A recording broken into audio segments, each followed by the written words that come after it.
വിശുദ്ധിയിൽ ജീവിക്കുന്നത് കൊണ്ട് ലഭിക്കുന്ന 5 അനുഗ്രഹങ്ങൾ.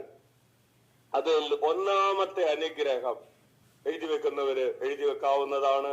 Holiness fosters intimacy with God and builds spiritual strength and stability.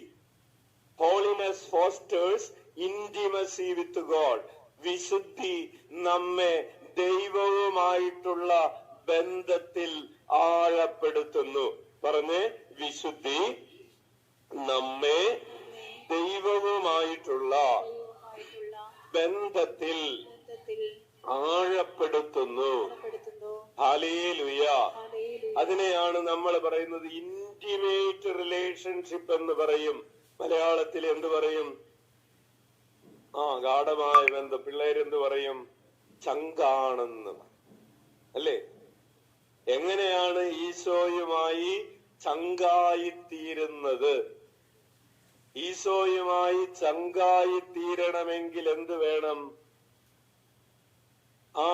വിശുദ്ധിയുള്ളപ്പോഴാണ് നമുക്ക് ഈശോയുമായി ആഴമായൊരു ബന്ധമുണ്ടാവുകയുള്ളൂ.